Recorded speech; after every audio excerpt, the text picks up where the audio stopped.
औज़ुबिल्लाहिमिनश्शैतानिर्रजीम बिस्मिल्लाहिर्रहमानिर्रहीम। मैं हूँ फजल वहाब सवाती। आज एक बड़ी खुशखबरी सुनाने के लिए आया हूँ उन लोगों के लिए जिनके वीज़े पासपोर्ट पे लगे हुए थे। उन दोस्तों को खुशखबरी सुनाने आया हूँ।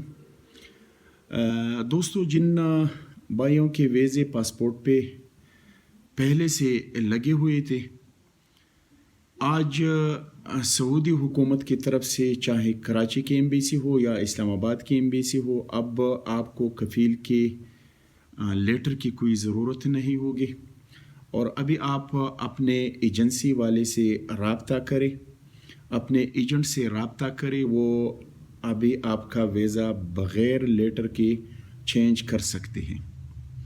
पहले कफ़ील की लेटर की ज़रूरत थी और कराची की एम्बेसी में इजाज़त भी नहीं था। अब अल्हम्दुलिल्लाह कराची और इस्लामाबाद दोनों ने इजाज़त दी है कि जिन दोस्तों के वीज़े पहले से पासपोर्ट पे मौजूद थे, तो अभी किसी दुश्वारी की ज़रूरत नहीं, ना इसमें कोई दुश्वारी है। अभी आप डायरेक्ट अपने एजेंट को बता दें ताकि वो कल से आपका वीज़ा तजदीद करे, यानी आपके लिए वो पुराना वीज़ा कैंसिल करे और नया वीज़ा बआसानी लगाए। ज़मा چې څومره پښتانه رونه دي، ستاسو دپاره ډیره زیاته نن د خوشحالۍ خبره دا ده چې بار بار به تاسو د کراچۍ د امبیسۍ په حواله باندې خبره کوله، نو د کراچۍ امبیسۍ والا ورسره د اسلام آباد امبیسۍ والا یو غټ اعلان وکړو او ډیر زیات د خوشحالۍ اعلان دا دی چې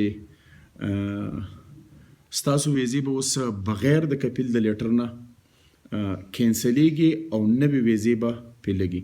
نو کوم ملګرو چې به ټلیفونونه کول، کوم ملګرو چې به میسیجونه کول او بار بار به یې پوښتنه کوله، نو هغه رونو ته زما د طرفه دا پیغام دی، کوم ملګري چې نه خبر یا ځان خبرول غواړي، نو تاسو بېشکه اوس د خپلو ایجنټانو سره، د خپلو ایجنسو والا سره، د هغوی سره رابطه وکئ او خپلې ویزې ولګوئ. یقینا ډېر زیات د خوشحالۍ خبر دی. یو ځل بیا که څوک زما په دې خبره باندې نه پوه شوي، نو د کراچۍ امبیسي په زړو ویزو باندې کار شروع کړو. کومې چې په پاسپورټونو باندې مخکې لګېدلې وي، هغه ویزې به اوس بغیر لیټر نه، بغیر څه تکلیف نه، بغیر څه مشکلاتو نه به هغه ویزې اوس کینسلیږي او ډایرکټ په نوې ویزا دوباره لګي. نو زما ټولو ملګرو ته دا درخواست دی چې هغه کم مشکلاتو، کم تکلیفو، کم مصیبتو هغه الله جل جلاله ختم کړو او اوس تاسو هر کله چې غواړئ خپله ویزا ډیره په اسانتیا باندې بدلولی شئ، واپس یې لګولی شئ، هغه زړه کینسلولی شئ. خپل کوربه فضل وهاب سواتی له اجازت ورکئ. د الله په امان.